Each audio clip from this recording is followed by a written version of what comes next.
নমস্কার বন্ধুরা, উমা ফুড কিচেনের আরো একটি নতুন পর্বে আপনাদের সবাইকে স্বাগত। আজ আমি আপনাদের তৈরি করে দেখাবো বিনস এবং আলু দিয়ে একটি দুর্দান্ত স্বাদের তরকারি রেসিপি। শীতের এই বিনস দিয়ে এই তরকারিটি খেতে খুবই অসাধারণ লাগে। আর এই রেসিপি তৈরি করতে আমাদের বাড়তি কোনো উপকরণের প্রয়োজন হবে না, বাড়িতে থাকা সাধারণ কিছু উপকরণ দিয়েই তৈরি হয়ে যাবে। চলুন তাহলে শুরু করা যাক আমার আজকের এই ভিডিওটি। আজকে সরাসরি চলে এসেছি রান্নাটা তৈরি করার পদ্ধতিতে। গ্যাস ওভেনের উপরে একটি কড়াই বসিয়ে দিয়ে দিলাম এর মধ্যে 1.5 টেবিল চামচ পরিমাণ সরষের তেল। তেলটা ভালোভাবে গরম হয়ে যাওয়ার পর দিয়ে দিলাম 1/2 টিস্পুন পরিমাণ সাদা জিরে বা গোটা জিরে। জিরেটা একটুখানি ফুটে ওঠার পর তারপর দিয়ে দিলাম আমি এখানে মাঝারি সাইজের একটি পেঁয়াজ কুচিয়ে নিয়ে, আর পেঁয়াজটা একদম পাতলা পাতলা করে কেটে নিয়েছি। আপনারা এখানে চাইলে পেঁয়াজের পরিমাণটা আরেকটু বাড়িয়ে বা আরেকটু কমিয়ে দিতে পারেন। পেঁয়াজটা হালকা ভেজে নেওয়ার পর এবার এর মধ্যে দিয়ে দিলাম দুটো মাঝারি সাইজের কেটে নেওয়া আলু। আলুগুলো আমি এখানে একটু লম্বা লম্বা করে কেটে নিয়েছি আর একটু মোটা করে রেখেছি। আপনারা চাইলে আর একটু মিহি করে কেটে নিতে পারেন, আর আপনাদের প্রয়োজন অনুযায়ী এখানে আলুটা নিতে পারেন। মিনিট 2-এর মতো নাড়াচাড়া করে নেওয়ার পর এবার আমি এর মধ্যে দিয়ে দিলাম 250 গ্রাম বিনস। বিনসগুলোকেও একটু লম্বা লম্বা করে কেটে নিয়েছি। আলু আর বিনস কাটার আগে ভালোভাবে পরিষ্কার করে ধুয়ে নিয়ে তারপর কাটতে হবে। বিনস এবং আলু কিছুক্ষণ নাড়াচাড়া করে নেওয়ার পর এবার ঢাকা দিয়ে লো ফ্লেমে 5 মিনিট মতো রান্না করে নেব। 5 মিনিট পর ফিরে এলাম। এবার কিন্তু আমাদের ঢাকা তুলে নাড়াচাড়া করে নিতে হবে, তা না হলে কিন্তু তলার দিকে লেগে যেতে পারে। এই কাজটা কিন্তু অবশ্যই লো ফ্লেমে থাকা অবস্থায় করতে হবে, তা না হলে কিন্তু বিনস আলু ভাজা হবে না।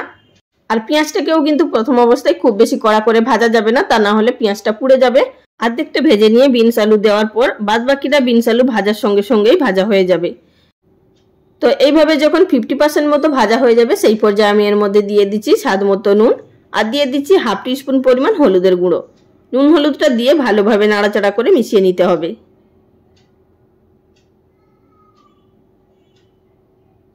নাড়াচাড়া করে মিশিয়ে নেওয়ার পর আবারও গ্যাসের ফ্লেম একেবারে লোতে করে দিয়ে ঢাকা দিয়ে আবারও আমি 5 মিনিটের জন্য রান্না করে নেব।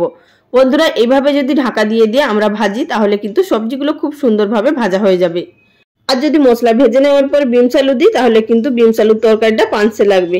বন্ধুরা, আমি এখানে 5 মিনিট মতো ভেজে নিয়েছি, আর আপনারা এখানে দেখতেই পাচ্ছেন পেঁয়াজগুলোও খুব সুন্দর ভাজা হয়ে গেছে আর বিনস আলু প্রায় 70% মতো ভাজা হয়ে গেছে। ঠিক এই পর্যায়ে আমি এর মধ্যে দিয়ে দিচ্ছি 3টে কাঁচা লঙ্কা, 1/2 ইঞ্চি আদা, 7 থেকে 8 কোয়া রসুন একসাথে আমি বেটে নিয়েছি।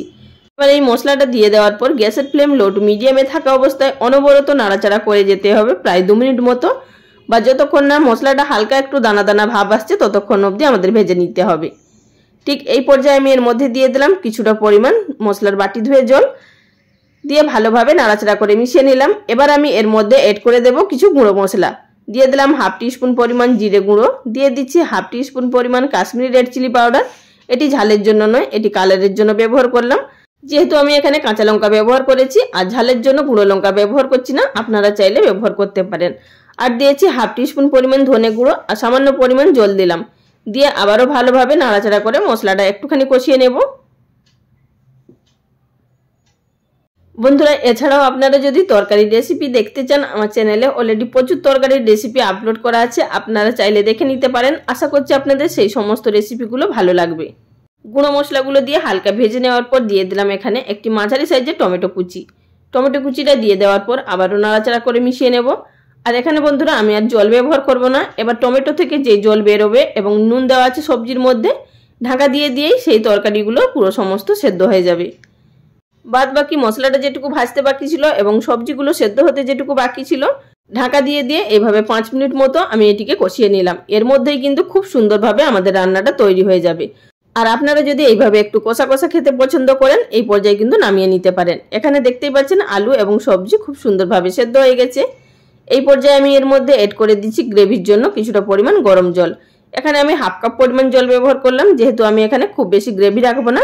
আপনারা যদি গ্রেভি পছন্দ করেন সেক্ষেত্রে জলের পরিমাণটা বাড়িয়ে দিতে পারেন, তবে কিন্তু অবশ্যই এখানে গরম জল ব্যবহার করবেন। এই শীতের সময় যদি ঠান্ডা জল ব্যবহার করেন কুকিং প্রসেসটা বন্ধ হয়ে যাবে আর তরকারিটা খেতে একদমই ভালো লাগবে না। রান্নাতে যারা মিষ্টি খেতে পছন্দ করেন এই পর্যায়ে চাইলে আপনারা সামান্য পরিমাণ কয়েক দানা চিনি দিতে পারেন। আমি এখানে কিন্তু আর চিনি ব্যবহার করছি না। মিনিট 2-এর জন্য আরও ফুটিয়ে নিলাম, আর দেখতেই পাচ্ছেন এখানে গ্রেভিটা খুব সুন্দরভাবে ঘন হয়ে এসছে। এই পর্যায়ে আমি এর মধ্যে দিয়ে দিচ্ছি বেশ কিছুটা পরিমাণ ফ্রেশ ধনেপাতা কুচি।